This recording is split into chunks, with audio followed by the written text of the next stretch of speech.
In this section, I will demonstrate the complete workflow of domain registration and FTP access configuration using email communication within our network. First, the developer sends an email to the registrar requesting a new domain name. This email is sent using our configured mail server under the domain lnbti.com.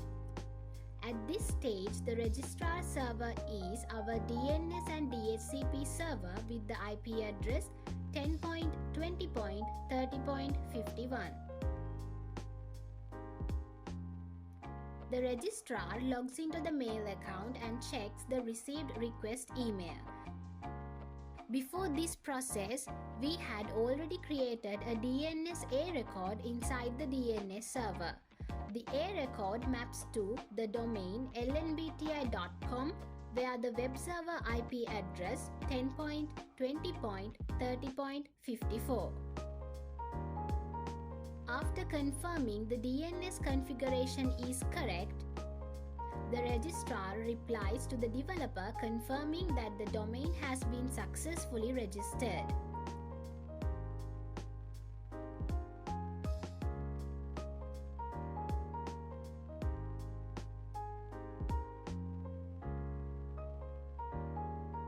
After receiving confirmation from the registrar, the developer now sends another email. This time, the email is sent to the hosting server administrator requesting FTP credentials to upload the website files.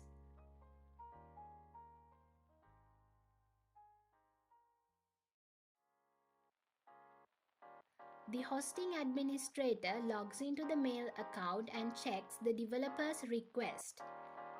Then, on the web server machine with IP address 10.20.30.54, the administrator opens FileZilla server. Inside FileZilla server, we go to Server Configuration, then navigate to Rights Management. Next, we open the Users section and create a new user account named Developer. After creating the user, we set the native path to the htdocs directory of the web server.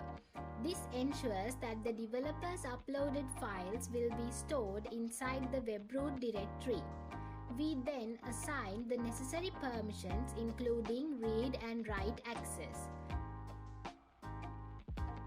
Finally, we apply the configuration to activate the FTP account.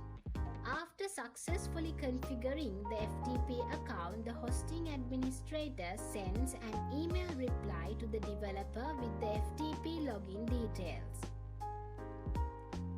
The credentials provided are host 10.20.30.54, username, developer, password 1234, port 21.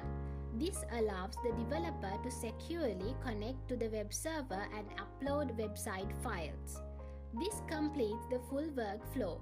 The developer successfully requested a domain from the registrar, received DNS confirmation, and then obtained FTP credentials from the hosting server.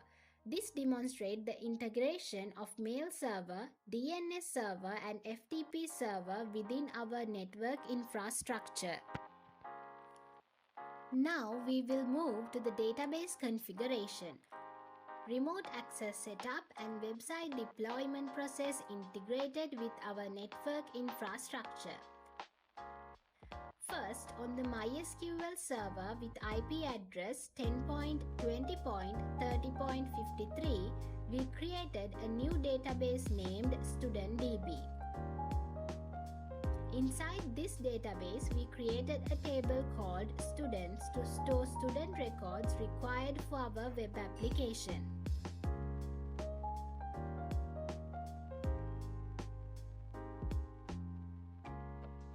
Next, we opened phpMyAdmin.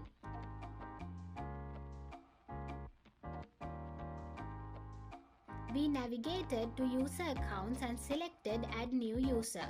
The username was set as dev_user.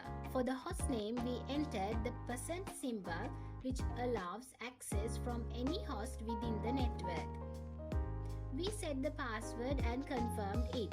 Then, under Global Privileges, we selected all privileges to grant full database access permissions. Finally, we clicked Go to create the user account successfully. After creating the database user, we configured Windows Defender Firewall to allow remote MySQL connections. We opened Windows Defender Firewall with advanced settings. Then we navigated to inbound rules and created a new rule. We selected port and specified port number 3306, which is the default MySQL port. We allowed the connection, click Next, and named the rule as Remote Access. Finally, we completed the configuration to enable remote database connectivity.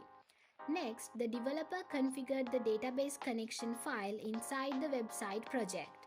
The database connection details were set as host 10.20.30.53, username dev_user, password 1234, database name studentdb.